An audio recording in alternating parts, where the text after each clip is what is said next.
الحمد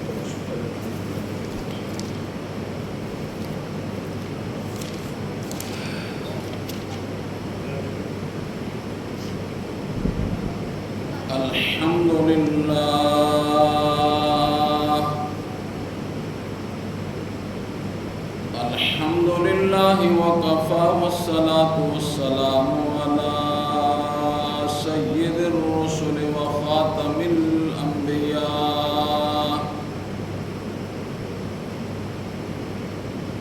وعلى آله وصحبه وبارك وسلم، خصوصا على خلفائه الراشدين المهديين إلى يوم القيامة. أما بعد فأعوذ بالله من الشيطان الرجيم. بسم الله الرحمن الرحيم. يا أيها الناس اعبدوا ربكم الذي خلقكم والذين من قبلكم لعلكم تتقون. صدق الله العظيم وصدق رسوله النبي الكريم، ونحن على ذلك لمن الشاهدين والشاكرين، والحمد لله رب العالمين.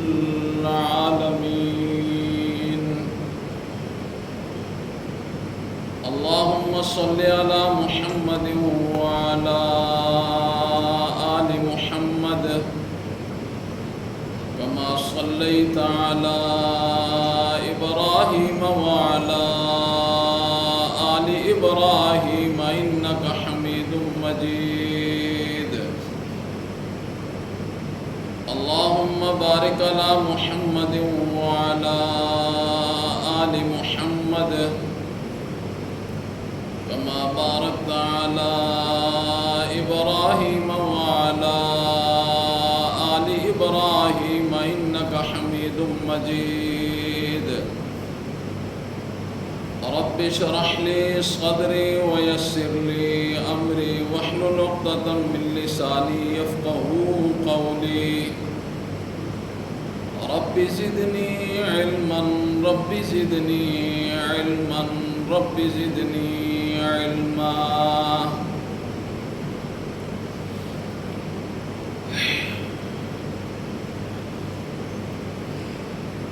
حضرت معاذ بن جبل رضی اللہ تعالیٰ عنہ ارشاد فرماتے ہیں، میں امام الانبیاء خاتم النبیین حضرت سیدنا محمد الرسول اللہ صلی اللہ علیہ وسلم کے پیچھے سواری پر بیٹھا ہوا تھا۔ حضرت معاذ بن جبل کہتے ہیں کہ مجھے امام الانبیاء نے فرمایا کہ معاذ یہ جانتے ہو کہ بندوں پر اللہ کا کیا حق ہے، اور یہ جانتے ہو کہ اللہ کا اس کی مخلوق پر کیا حق ہے؟ حضرت معاذ بن جبل فرماتے ہیں کہ میں نے کہا اللہ عالم و رسولہ، اللہ اور اس کا رسول ہی جانے۔ پھر حضرت معاذ بن جبل فرماتے ہیں کہ امام الانبیاء نے فرمایا معاذ سنو، بندوں پر اللہ کا حق یہ ہے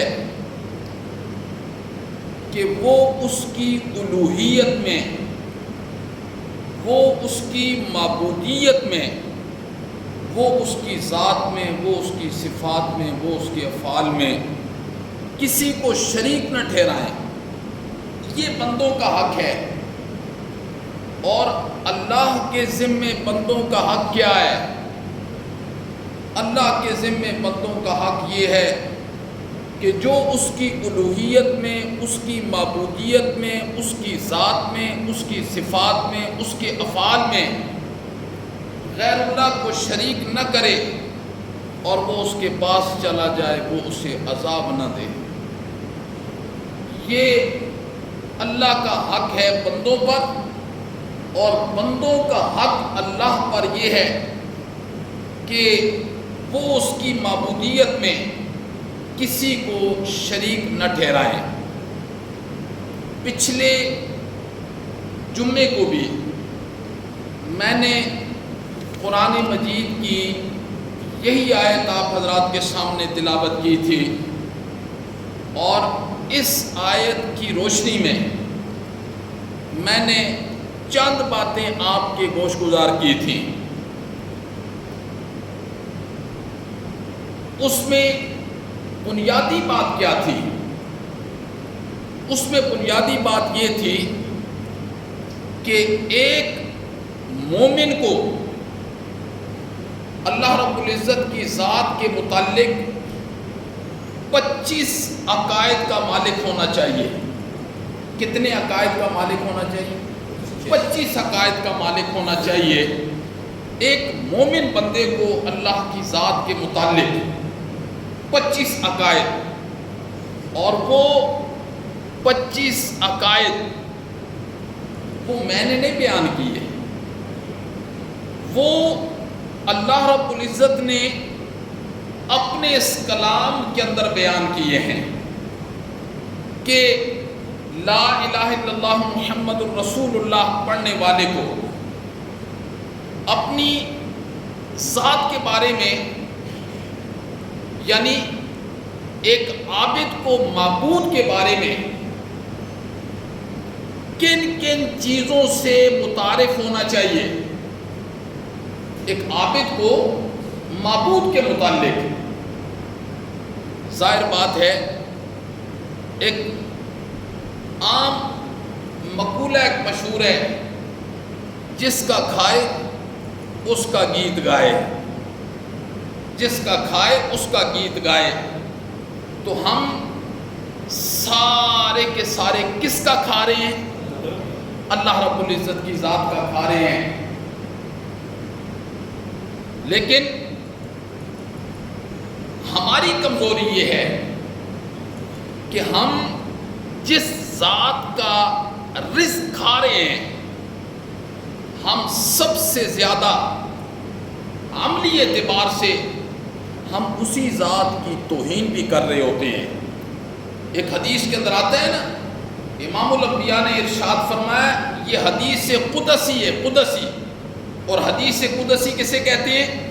جس کے الفاظ بھی اللہ کی طرف سے ہوتے ہیں اور جس کا مفہوم بھی اللہ کی طرف سے ہوتا ہے، جیسے قرآن ہے۔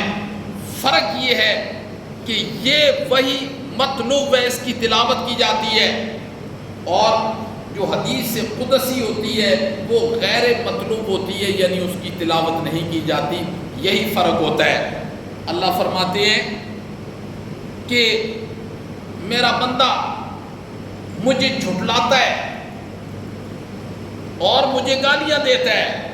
یہ اللہ کہہ رہے ہیں میرا بندہ مجھے جھٹلاتا ہے۔ جھٹلاتا کس اعتبار سے ہے؟ وہ کہتا ہے موت کے بعد دوبارہ کوئی جی اٹھنا نہیں ہے، حالانکہ وہ کیا کہہ رہا ہے؟ اَإِذَا مِتْنَا وَكُنَّا تُرَابًا وَعِظَامًا أَإِنَّا لَمَبْعُوثُونَ ہیہات ہیہات لما توعدون۔ اللہ نے اس کا جواب دیا کہ میرے لیے پہلی مرتبہ پیدا کرنا اور دوسری مرتبہ اپنے سامنے بندوں کو زمین سے نکال کے کھڑا کر دینا، یہ بالکل برابر ہے، برابر ہے۔ میرا بندہ مجھے گالیاں دیتا ہے، کیا مطلب؟ کہ میری ذات میں شریک ٹھہراتا ہے، میری ذات میں کیا کرتا ہے؟ شریک۔ تو اللہ رب العزت کی ذات میں شریک ٹھہرانا، یہ اللہ کو گالیاں دینا ہے۔ تو پچھلے جمعے کو میں نے ان 25 عقائد میں سے پہلا عقیدہ اگر آپ کو یاد ہو تو میں نے آپ کے سامنے یہ رکھا تھا کہ اللہ رب العزت کی ذات کو واجب الوجود ماننا، اللہ کی ذات کو واجب الوجود ماننا، اللہ اکبر۔ قرآن دلائل عقلیہ اور دلائل نقلیہ سے بھرا پڑا ہے کہ اللہ رب العزت کی ذات کو واجب الوجود ماننا یہ ہر مومن کے دل و دماغ کا بنیادی سبق ہے جو اللہ رب العزت نے دیا۔ ساری دنیا لٹ جاتی ہے تو لٹ جائے، ساری دنیا کا نقصان ہوتا ہے تو ہو جائے، لیکن یہ بنیادی عقیدہ دل و دماغ کی تختی پر لکھ دینا ہے جو اللہ حضرت معاذ بن جبل کو امام الانبیاء نے ارشاد فرمایا۔ ایک دوسری حدیث ہے، اللہ اکبر۔ یہ عقائد اپنی زندگی کے اندر پہ بست کرنا یہ کتنے ضروری اور لازمی ہیں۔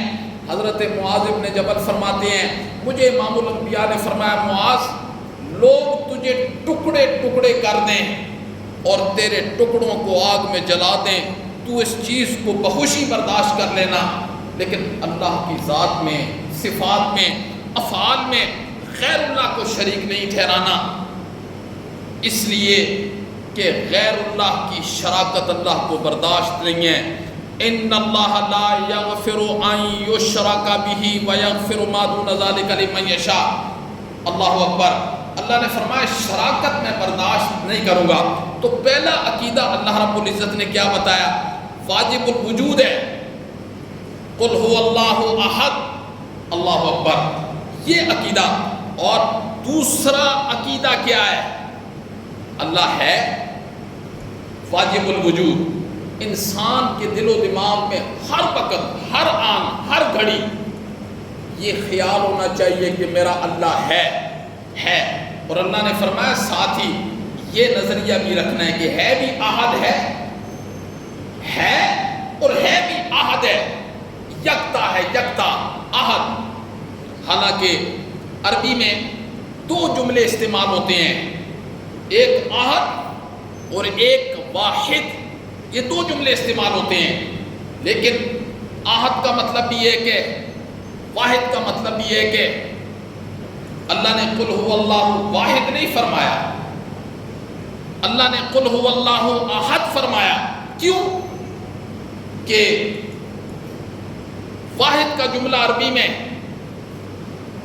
اس پر بھی بولا جاتا ہے جو ایک ہو، اور اس پر بھی بولا جاتا ہے جس کے اجزاء مختلف اجزاؤں کا مجموعہ ہو۔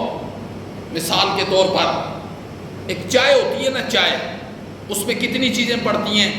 اس میں دودھ پڑتا ہے، اس میں چینی پڑتی ہے، اس میں پتی پڑتی ہے، یہ تین چیزوں کے مجموعے کو چائے کہا جاتا ہے۔ تو اس پر بھی واحد کا جملہ بولا جاتا ہے عربی میں، لیکن احد صرف اور صرف ایک ہی پر بولا جاتا ہے۔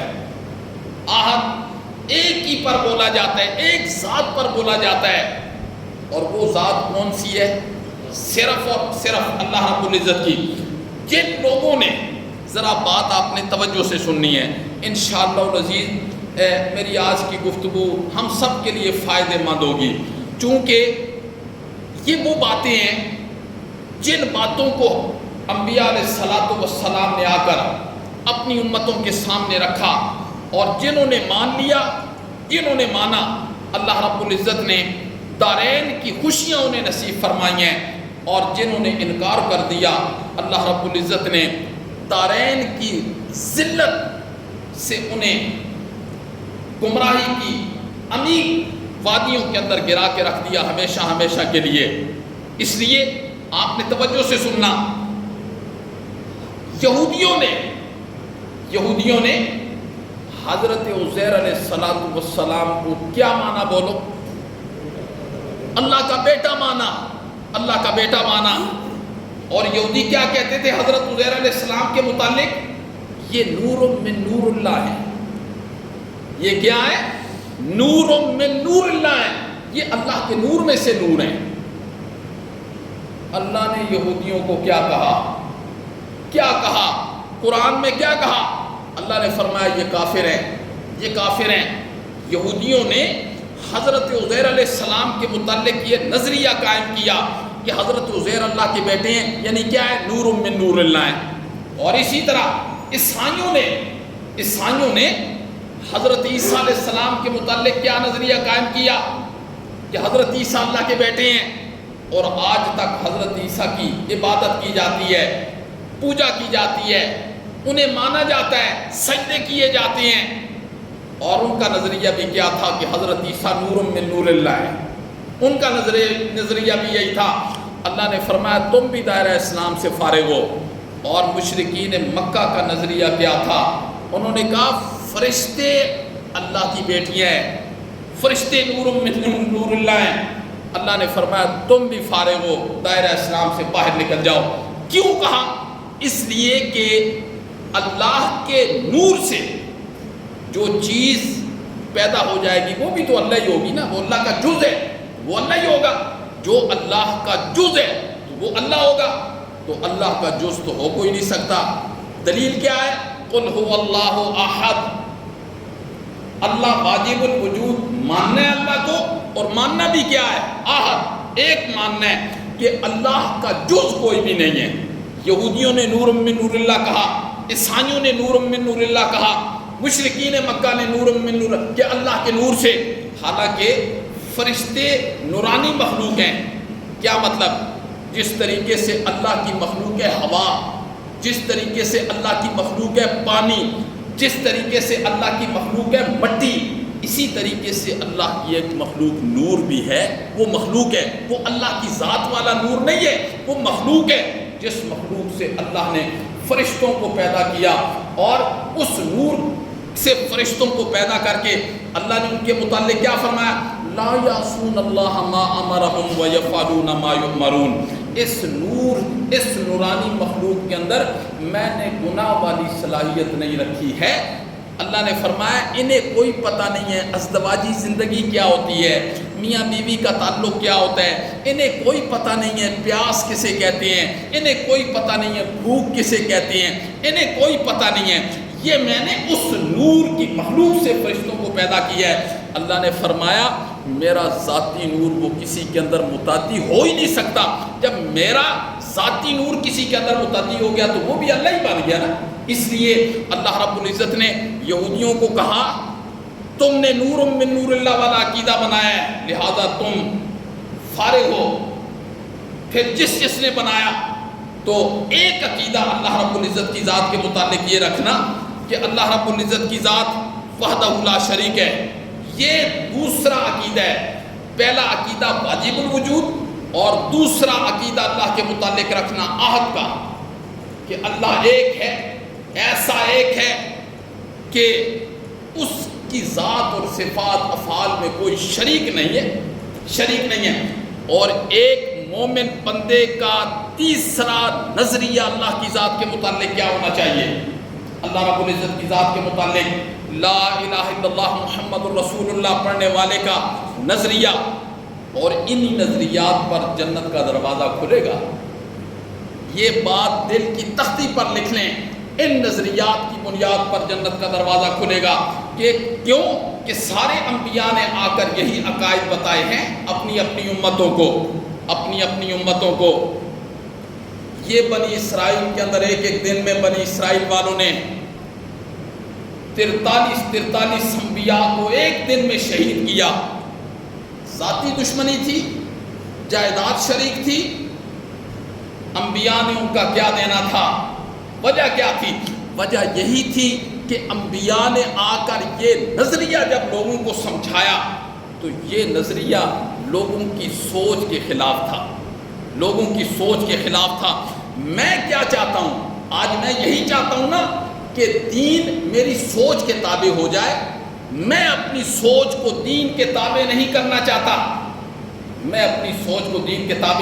چاہتا، میں کہتا ہوں دین میری سوچ کے تابع ہو جائے۔ یاد رکھنا میرے محترم، یہ جن امتوں کو اللہ رب العزت نے صفحہ ہستی سے مٹا کے رکھ دیا اور قیامت تک آنے والے لوگوں کے لیے عبرت کا نشانہ بنا دیا، وہ سارے کے سارے لوگ یہی نظریہ رکھتے تھے کہ دین ہماری سوچ کے تابع ہونا چاہیے، ہماری سوچ دین کے تابع نہ ہو۔ حضرت موسیٰ علیہ السلام کو جب اللہ رب العزت نے بنی اسرائیل کو فرعون کی غلامی سے نجات دی، وادی سینا کے اندر پہنچے تو بنی اسرائیل حضرت موسیٰ علیہ السلام کو کہنے لگے کوئی کتاب ہونی چاہیے ہمارے لیے، 400 سال کی غلامی کے بعد ہم آزاد ہوئے ہیں، ہمارے لیے کوئی کتاب لے کر آئیں۔ حضرت موسیٰ کوہ طور پر اللہ نے بلایا، تختیاں تورات کی دی، جب ان کے پاس آئی نا کہنے لگے یہ مشکل کام ہے، مشکل کام ہے، کتاب مشکل ہے، کتاب کیا ہے؟ مشکل ہے، اس پر ہم عمل نہیں کر سکتے۔ بہت انعامات ہوئے۔ پھر اللہ نے فرمایا کوہ طور پہاڑ اٹھایا نا، اللہ نے زمین سے اٹھایا اور سارے بنی اسرائیل کے بالکل اوپر لے آئے۔ اللہ نے کہا پہلے مانگا نہیں ہے تم نے، اب کہتے ہو مشکل ہے، مانتے ہو یا اس پہاڑ کے نیچے تمہیں کچل کے رکھ دوں؟ سارے کہنے لگے مولا مانتے ہیں مانتے ہیں۔ جب پہاڑ ادھر ہوا نا تو پھر کہنے لگے کوئی نہیں مانتے، ہم کوئی نہیں مانتے۔ یہ ہے انسان کی اوقات، یہ انسان کی اوقات ہے۔ لیکن میرے محترم، زندگی کے اندر جب اللہ وقت دے دے نا آپ کو، جی اللہ کے کلام کے ساتھ وفا کرنی ہے، کوئی مل جائے نا آپ کو پڑھانے والا، ایک دفعہ زندگی میں اس کو پڑھ لینا ہے تاکہ ابد الآباد کی زندگی میں اللہ کو ہم منہ دکھا سکیں، اللہ کو ہم منہ دکھا سکیں۔ آج دنیا کے کام سے فرصت ہی نہیں ہے۔ زندگی کتنی ہے؟ 20 سال، 50 سال، 60 سال، 70 سال، اس کے بعد کیا ہے؟ ذرا سوچا کریں، جب بستر پر لیٹے نا تو اس کے بعد سوچا کریں کہ وہ جو ہم سے پہلے تھے، ہم سے پہلے وہ کتنے طاقتور تھے، وہ کتنے مالدار تھے، وہ کتنے مضبوط قلعوں کے اندر آباد تھے، وہ زمین پر پاؤں مارتے تھے تو اپنی سوچ کے مطابق وہ سمجھتے تھے زمین ہل گئی ہے۔ یہ جھارا پہلوان، بھولو پہلوان، کبھی جایا کرو قبرستان میں، پھر کتبے پڑھا کرو، پھر آپ کو پتہ چلے گا۔ کسی کتبے پر لکھا ہوتا ہے بعمر 20 سال، بعمر 25 سال، بعمر 40 سال، ہم نے جانا ہی جانا ہے۔ لیکن اتنی بات ضرور قرآن سمجھا رہا ہے، جدھر جانا ہے نا پھر ادھر سے واپسی نہیں ہے، پھر ہمیشہ ہمیشہ کی ادھر ہی جانا ہے۔ پھر قرآن کہتا ہے وہاں یہ کہنے سے بہتر ہے وَقَالُوا لَوْ كُنَّا نَسْمَعُ أَوْ نَعْقِلُ مَا كُنَّا فِي أَصْحَابِ السَّعِيرِ، کاش کہ ہم سن لیتے، کاش ہم اپنی عقل استعمال کر لیتے، کاش اللہ کے کلام کی پیروی کر لیتے، اس قانونی کو سن لیتے، کاش آج ہم اہل جہنم میں سے نہ ہوتے۔ اللہ کہتے ہیں تم نے وہاں جو یہ جملے کہنے ہیں اس سے بہتر نہیں ہے کہ آج تم اللہ کے کلام کو سن کر، ہر ایک بندے کا عالم بننا ضروری نہیں ہے، ہر ایک بندے کا مولوی بننا ضروری نہیں ہے، لیکن نظریہ اللہ رب العزت کی ذات کے متعلق رکھنا یہ ہر بندے کا اور بندی کا ضروری ہے، چاہے وہ مالدار ہے، چاہے وہ غریب ہے، چاہے وہ امیر ہے، چاہے وہ فقیر ہے۔ ہر بندے کا نظریہ اللہ رب العزت کی ذات کے متعلق۔ تو اللہ کی ذات کے متعلق تیسرا عقیدہ کیا رکھنا ہے؟ تیسرا عقیدہ، اللہ اکبر، پہلا واجب الوجود، دوسرا عہد، اور تیسرا عقیدہ کیا رکھنا ہے کہ اللہ کی ذات الصمد ہے، بے نیاز ہے، بے نیاز۔ بے نیاز کا کیا مطلب ہے؟ ہر بندے کا اللہ کی ذات کے متعلق یہ نظریہ ہونا چاہیے کہ اللہ بے نیاز ہے۔ بے نیاز کیا مطلب؟ بے نیاز کا مطلب یہ ہے کہ اس کا کام ہم سب کے بغیر چل جاتا ہے اور ہمارا کام اس کے بغیر نہیں چلتا۔ اس کی ذات کو بے نیاز جاننا۔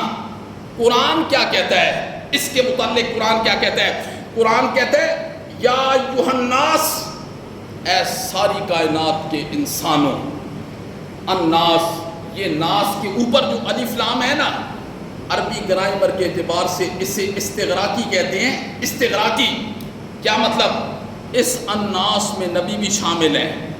الناس، یہ الف لام اللہ نے اس لیے لگایا کہ نبی بھی اس میں شامل ہیں، ولی بھی اس میں شامل ہیں، عرشی، فرشی، نوری، ناری، سب اس میں شامل ہیں۔ اللہ کہنا کیا چاہتے ہیں؟ اللہ نے فرمایا یا ایھا الناس، اے ساری کائنات کے لوگوں، انتم الفقراء، انتم الفقراء، تم سارے مانگت ہو، مانگت، تم سارے فقیر ہو، تم سارے کیا ہو؟ فقیر ہو، مانگت ہو۔ جیسے کاسا لے کے کوئی بندہ مانگتا ہے. اللہ نے فرمایا ساری کائنات کے انسانوں تم مانگے تو اللہ، اللہ کے در کے، اللہ کے دربار کے، اللہ کے دروازے کے، اللہ کی چوکھٹ کے تم سارے کے سارے محتاج ہو. یا ایھا الناس، اے ساری کائنات کے لوگو، انتم الفقراء، تم سارے کے سارے فقیر ہو. فقیر کا کیا مطلب ہوتا ہے؟ دینے والا. فقیر کا معنی ہوتا ہے لینے والا، لینے والا. یقین نہیں نہ آتا، اللہ کہتے ہیں آدم کو عرفات کے میدان میں دیکھ لو. یقین نہیں آتا تو حضرت نوح کو کشتی کا ملاح بنتے ہوئے دیکھ لو. یقین نہیں آتا تو حضرت ابراہیم کو نمرود کی آگ کے اندر دیکھ لو. یقین نہیں آتا تو حضرت یونس کو پانی کی گہرائی کے اندر دیکھ لو. یقین نہیں آتا تو حضرت موسیٰ کو دریائے کلثم کے کنارے پر دیکھ لو.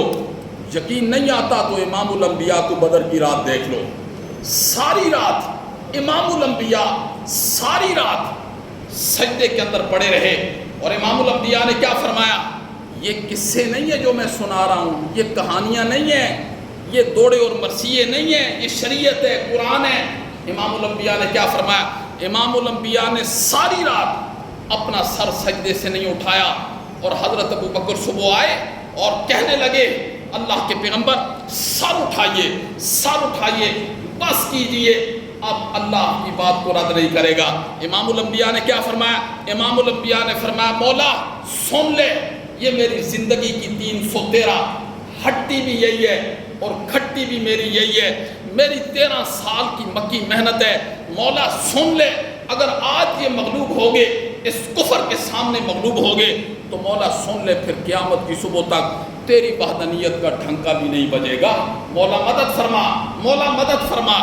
پھر اللہ رب العزت نے ان 313 کو، کسی کے پاؤں میں جوتا نہیں ہے، کسی کے جسم پر پورا کپڑا نہیں ہے، سر پر ٹوپی نہیں ہے، معاشی حالت اتنی کمزور ہے کہ مقابلے میں کفر کے پاس اسلحے سے لیس ہیں، ان کے پاس اسلحہ بھی پورا نہیں ہے.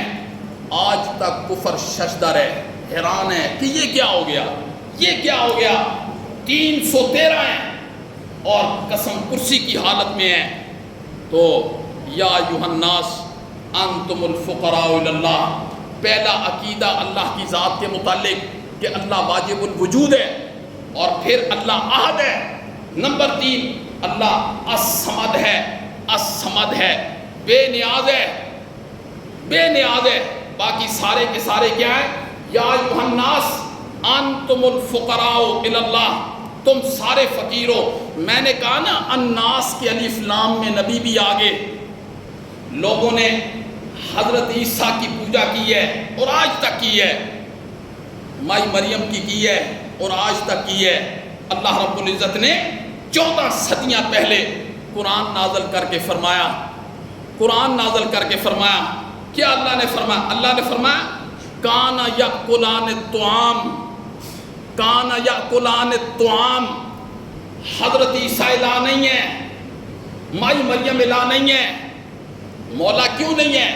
اللہ نے فرمایا کانا یأکلان الطعام، اس لیے الہ نہیں ہے کہ یہ دونوں کھاتے ہیں. یہ دونوں کیا کرتے ہیں؟ کھاتے ہیں. اور جو بندہ کھاتا ہے وہ زمین کا محتاج ہے، جو کھاتا ہے وہ ہل چلانے کا محتاج ہے، جو کھاتا ہے وہ دانہ ڈالنے کا محتاج ہے، جو کھاتا ہے وہ پھر اس کو کاٹنے کا محتاج ہے، جو کھاتا ہے وہ بوریوں کا محتاج ہے، وہ ٹریکٹر کا محتاج ہے، وہ چکی کا محتاج ہے، وہ آگ کا محتاج ہے، وہ دیچکے کا محتاج ہے، وہ توے کا محتاج ہے. اللہ نے فرمایا جو اتنا محتاج ہو وہ الہ نہیں ہو سکتا، جو اتنا محتاج ہو نا وہ الہ نہیں ہو سکتا. کانا یأکلان الطعام، یہ دو الہ اس لیے نہیں ہے کہ یہ کھانا کھاتے تھے. کیا پتہ چلا؟ جو کھانا کھاتا ہے، جو سو جاتا ہے، جو شادی کرتا ہے، جس کے بچے ہو جاتے ہیں، جو کاروبار کرتا ہے، جو بازاروں میں گھومتا ہے، وہ الہ نہیں ہوتا. وہ کیا؟ وہ الہ نہیں ہوتا. اللہ کی ذات الہ کیوں ہے؟ اللہ کی ذات الہ کیوں ہے؟ آیت الکرسی سب کو آتی ہے. اللہ نے کیسے دلائل دیے؟ اللہ نے فرمایا اللہ لا الہ، اللہ لا الہ، میری ذات کے علاوہ کوئی معبود نہیں ہے، میری ذات کے علاوہ کوئی الہ نہیں ہے. کیوں؟ مولا دلیل بھی تو پیش کرنا، تیری ذات کے علاوہ الہ نہیں ہے، دلیل پیش کر، ہم تجھے الہ مانیں، ہم حضرت ابراہیم کو نہ مانیں، ہم حضرت عزیر کو نہ مانیں، دلیل پیش کر۔ اللہ نے فرمایا اللہ لا الہ الا هو الحی الحی، میں الہ اس لیے ہوں کہ میں زندہ ہوں، میں الہ اس لیے ہوں کہ میں زندہ ہوں۔ کیا مطلب؟ اللہ نے فرمایا جس پر موت آ جاتی ہے وہ الہ نہیں ہوتا، وہ کیا ہوتا ہے؟ وہ الہ نہیں ہوتا۔ الحی، میں زندہ ہوں۔ القیوم، میں ساری کائنات کو قائم رکھنے والا ہوں۔ تیسری دلیل اللہ نے کیا دی؟ لا تأخذہ سنۃ ولا نوم، آیت الکرسی سب کو آتی ہے، اپنے گھروں میں اس کا ترجمہ پڑھنا ہے۔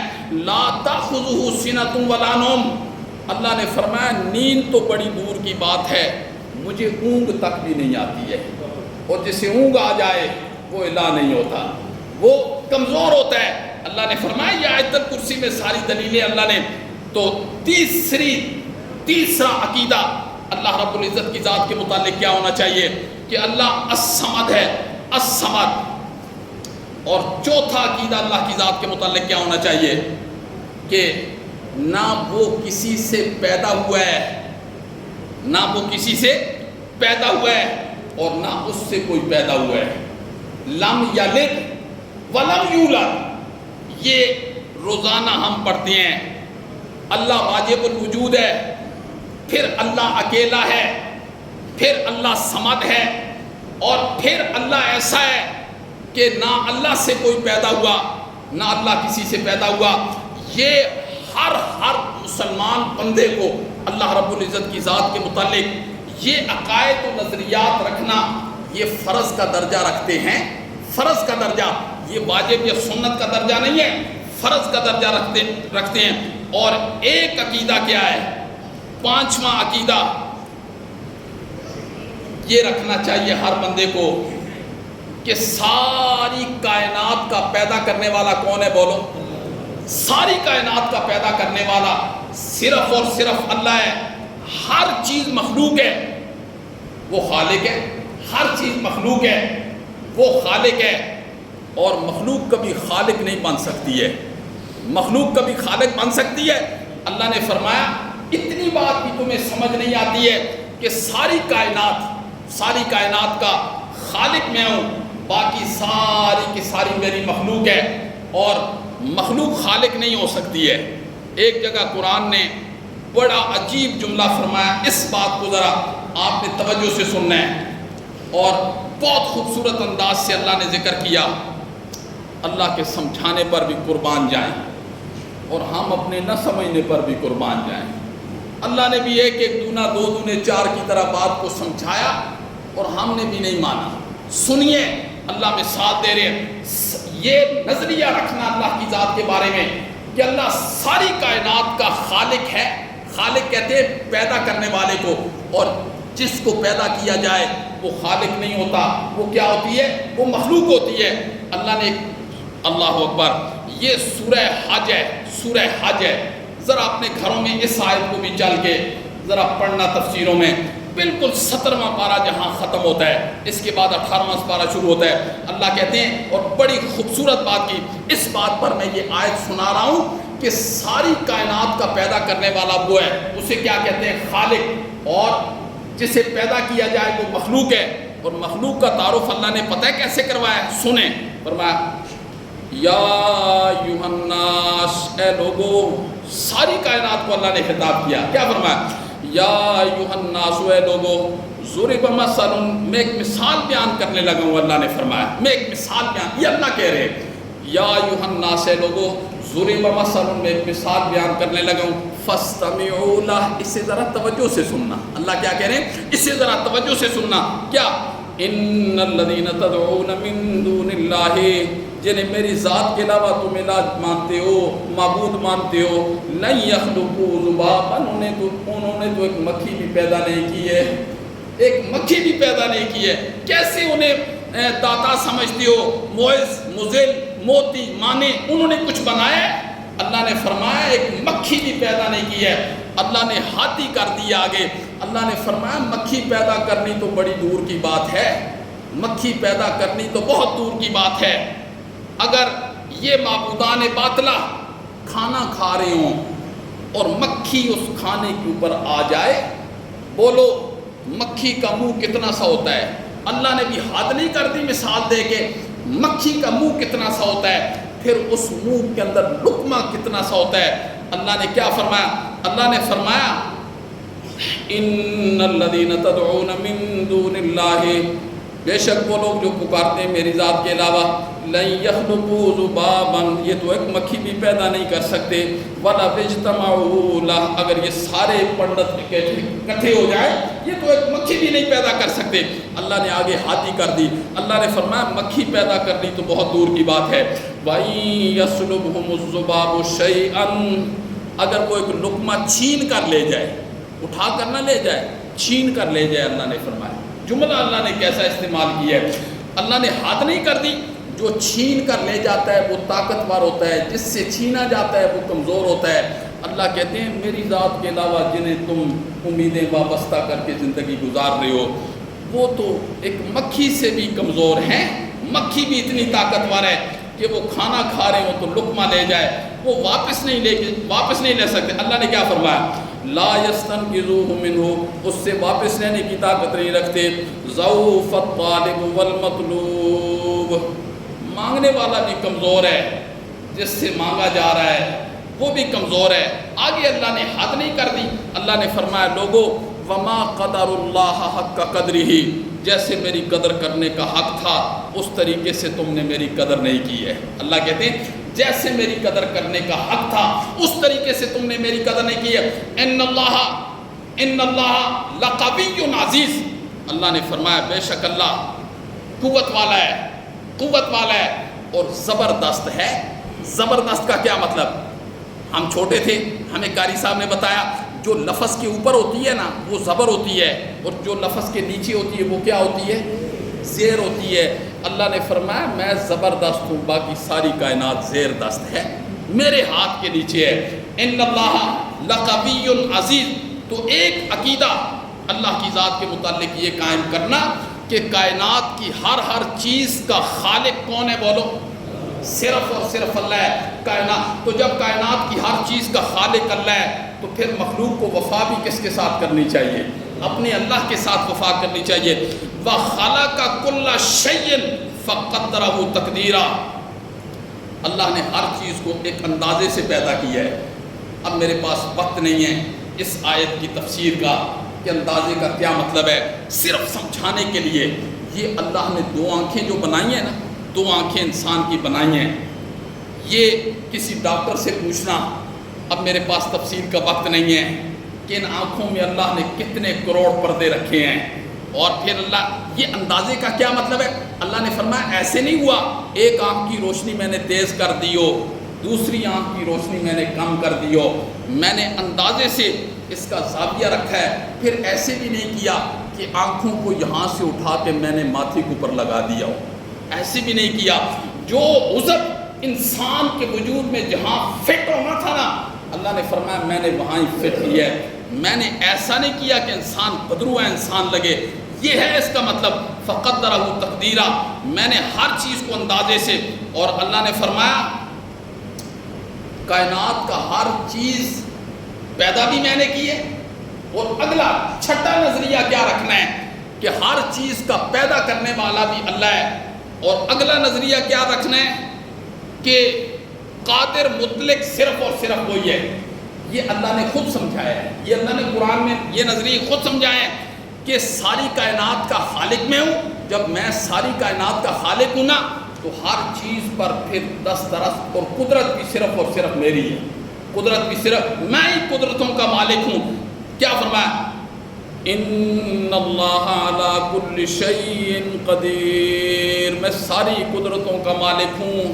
کیسی قدرت ہے ذرا سنیے اللہ کی قدرت کیا ہے. حضرت صالح علیہ السلام لوگوں کے سامنے گئے، اعبد اللہ لا الہ الا اللہ، اللہ کی ذات کے علاوہ کوئی الہ نہیں ہے، مان جاؤ اس چیز کو. کہنے لگے نہیں مانتے ہم. حضرت صالح نے فرمایا بولو کس شرط پر مانو گے؟ کہنے لگے یہ جو اونٹ، یہ جو سامنے پہاڑی ہے نا، پہاڑی پتھر تھا، پتھر، وہ مٹی کا پہاڑ نہیں تھا، وہ پتھر کا پہاڑ تھا۔ کہنے لگے یہ ٹوٹ جائے نا، اس کے اندر سے اونٹنی نکل آئے، ہم اسے مان جائیں گے۔ حضرت صالح نے فرمایا یہ تو ساری قدرتوں کا مالک وہ ہے، لیکن اگر اللہ سے میں دعا کروں یہ کام ہو جائے تو مان جاؤ گے؟ کہنے لگے مان جائیں گے۔ پھر دعا کی، یہ معجزہ تھا نا حضرت صالح۔ اللہ نے فرمایا انہیں کہہ دو فلاں دن آئیں، فلاں دن آئیں، یہ پہاڑ پھٹے گا اور اونٹنی باہر نکلے گی۔ ان اللہ علی کل شیء قدیر۔ بس وہ لوگوں کا مزاج ہوتا ہے نا، لوگوں کا مزاج ہوتا ہے۔ پھر کہنے لگے وہ دن آیا، سارے باتیں کرنے لگے، آج کی پتھر سے اونٹنی نکلے گی، آج بھی صالح پتھر سے اونٹنی نکالے گا جی، آئے نا جب۔ تو حضرت صالح نے فرمایا اللہ اپنی قدرت کا اظہار کرے؟ کہنے لگا کرے۔ پہاڑ پھٹا اور 10 ماہ کی گامن اونٹنی باہر آئی۔ اسے کہتے ہیں قدرتوں کا مالک، کہ پتھر سے جو اونٹنی باہر نکال دیتا ہے وہ ان اللہ علی کل شیء قدیر ہے۔ جو حضرت آدم کو بغیر مائی باپ کے پیدا کر دیتا ہے وہ ان اللہ علی کل شیء قدیر ہے۔ جو حضرت عیسیٰ کو بغیر باپ کے پیدا کر دیتا ہے اسے کہتی ہے، اسے کیا کہتے ہیں؟ ان اللہ علی کل شیء قدیر۔ جو ساری کائنات کا خالق ہے نا، تو پھر ساری کائنات کے ذرے ذرے پر اختیار بھی صرف اور صرف کس کا چلتا ہے؟ بولو، صرف اور صرف اللہ کا چلتا ہے۔ ایک نظریہ اللہ رب العزت کی ذات کے متعلق یہ بھی قائم کرنا ہے کہ جب ساری کائنات کا خالق اللہ ہے، ساری کائنات پر قدرت، ہر چیز کی قدرت کا اختیار اسی کے پاس ہے۔ اور تیسرا نظریہ یہ رکھنا ہے کہ ساری کائنات کا مالک بھی وہی ہے، ساری کائنات کا مالک بھی وہی ہے۔ ہم جس چھوٹی سی زمین کے اندر زندگی گزار رہے ہیں نا، یہ کائنات کے مقابلے میں ایک رائی کے دانے کی حیثیت نہیں رکھتی ہے۔ ایک رائی کا دانہ، ایک رائی کے دانے کی حیثیت نہیں رکھتی ہے۔